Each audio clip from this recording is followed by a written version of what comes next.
Hey guys, it's Steph. I'm just gonna be on here for a little bit. My phone is dying, so can't really do a lot. I am going to attempt to make sweet and sour peppers and pork chops tonight.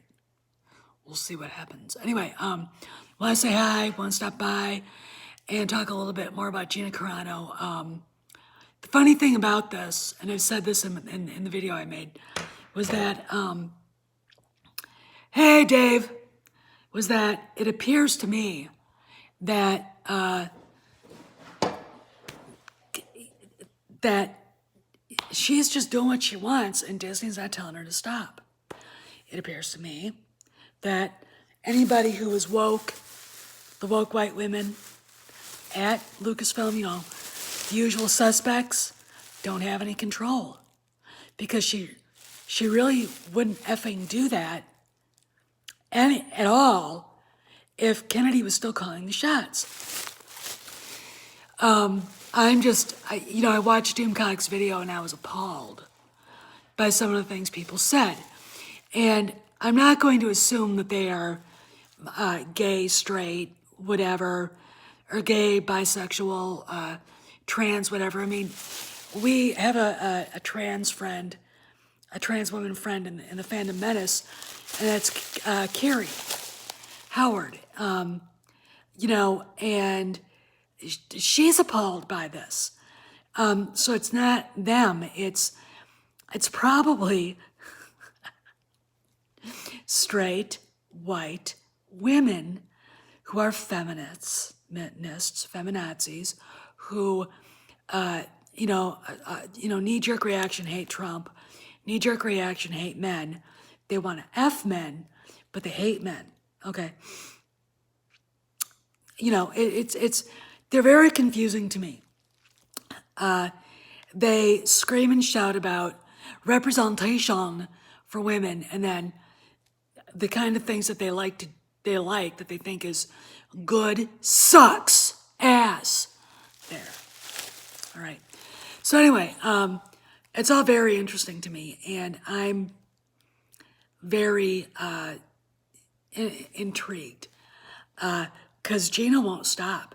And here's another interesting thing. Now, Pedro Pascal is not by any means a right-wing, whatever. He's not a Jim Caviezel. He's not an Antonio Sabato. He's not a Nick Searcy. Nick Searcy's a friend of mine. But he was the one that had to explain to her what the pronouns were. I find it fascinating that suddenly these people are starting to realize not everybody in Hollywood, including liberals, like the bullshit they pull. People don't like bullies, okay? And right now, Hollywood is under the stiletto heel of why whammon, as Cameron Pasha says. And I think it's probably starting to loosen up a little bit, that stranglehold. And the reason simply is this. Look at what's going on behind the scenes at what we know. Hey, Aaron, how are you? Look at what's going on behind the scenes in Lucasfilm, all right? And I'm going to say this. If Jon Favreau cared, she wouldn't be doing this, would she? See? Oh, I'm doing good. Austin, I really think that we can look at COVID-19 as being a lifesaver in some ways, as being a way to maybe change things, maybe fix what's broken. When you see Mulan, Disney kisses China's ass, China says, fuck you. And now they've got the government going, your relationship with China, and that's telling. It's all just very interesting. And I'm like, I'm excited. I'm very excited to see what's happening, because there's a change going. There's a change coming, and you can see it. Tenet did fine. What I like about Christopher Nolan is that he never has a political agenda in his films. Denis Villeneuve, who's doing Dune, despite hiring the icky-looking Adam Driver look-alike, for the lead character, I'm very intrigued by what that's gonna look like, because I am one of those people who actually really did like Blade Runner 2049. It really was intriguing. It was a good movie. It was a beautiful movie.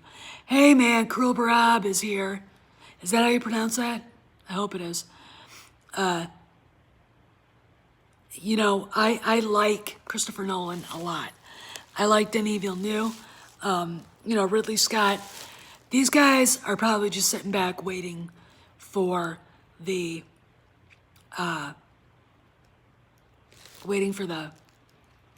curtain to fall on all this bullshit. I mean, I remember back in December of 2017, after TLJ came out, and Ridley Scott basically pointed his finger at Lucasfilm saying, these young directors are too young and they don't have enough experience to make movies of this magnitude. And he was right. He was right.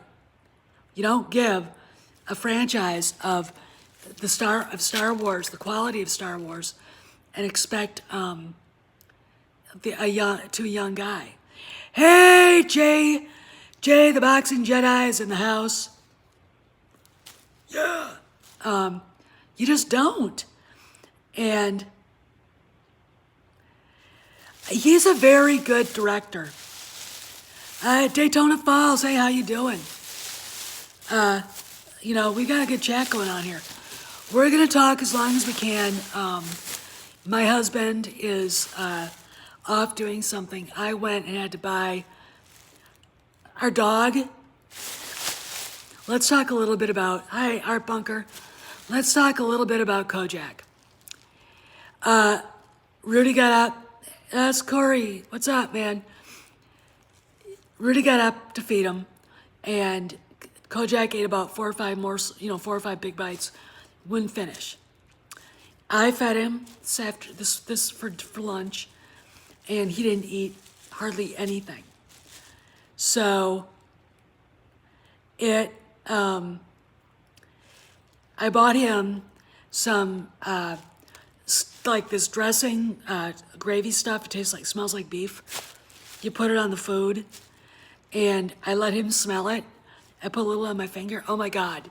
He was like, I love it, wagging his tail and just going nuts. I'm like, I got your ass now, don't I, you little shit? I got your ass. Despite biting my legs, nipping my heels, wanting to chew my shoelaces apart, and still peeing in the house, he's fine. He hasn't quite figured out that the whole house is the den. He won't pee in his crate down here. He won't pee in his crate upstairs, but he pees in the house. Stop that. And I gotta figure out a way to do that. And I think the only way to catch him is to keep him, to keep my eye on him, is to follow him around or keep the leash on him. And when it looks like he's gonna go, throw him outside. But I swear to God, I turn my back. No, we've got a hardwood floor, which is, they're my pride and joy. I don't need a dog peeing on my hardwood floor. This is a new house. It was built in 2017, 2018. So I'm like, but he'll figure it out. He's not stupid. He's just stubborn. He's gonna be huge. You guys can see those feet. He's gonna be huge. He's really mad at me right now because I was like, I took him for a walk. Yeah, it is. I took him to the park. You know, when you're walking down a path and they've got the ledges on the edges. I twisted my ankle and fell in the grass in front of a bunch of people. That was humiliating. But little Kojak was all over me. Mommy, are you okay? So that felt good. Brought him home, roughhoused with him, walked him around the house again, around the yard. We've got an acre. We've got an acre of land. And so he walks the whole acre about 4 or 5 times a day. And he's, you know, all he wants to do is fight the leash and play tug of war with the leash and nip my ankles. And then all of a sudden he'll get massively interested in something else for 3.5 seconds. And he'll come right back to me. So we're getting a dog trainer. And I don't know if my husband called him, but if he hasn't, I will. I'm gonna send him an email. Yeah, well, my ankle's fine. I mean, I bounced right back up, and I was fine, just horribly humiliated. But yeah, he's the new mascot for the Phantom Menace. He's a shit. And you know, if he'd lift his leg on Kathleen Kennedy, I'd laugh my ass off. Take a great big dump on her driveway. I'd leave it there. You know. Anyway. Yes, he will. He's gonna weigh 120 pounds. So he's gonna be huge. The dogs that were at the kennel when we went there, I mean, they had one that was all black and looked like a bear. His name was Joy. What a weird name. He was massive. He had the biggest head I've ever seen. But they're all so gentle and nice. They're not like German Shepherds at all. I mean, they love people. And the only thing is they look like one. All right? And from what I've read, they do have a tendency to defend you if you get yourself in a situation. So anyway, my phone is dying. And I gotta hook it up, and I just don't feel like taking you all up there with me, because the bedroom's a mess. You don't get to see it. Okay. Yeah, I do have a real life Chewbacca. He's a shit too, Jay. He's a shit. You got all those dogs. When he's big, all your dogs will probably hold him hostage for, you know, kibble or something. But yeah, he's gonna be massive. You know, we got to get him trained because I really don't want something I can't handle that's that big. You know, I mean, I'll put a saddle on him and ride him. I mean, you know, Kay, I'll tell you this and then I got to go.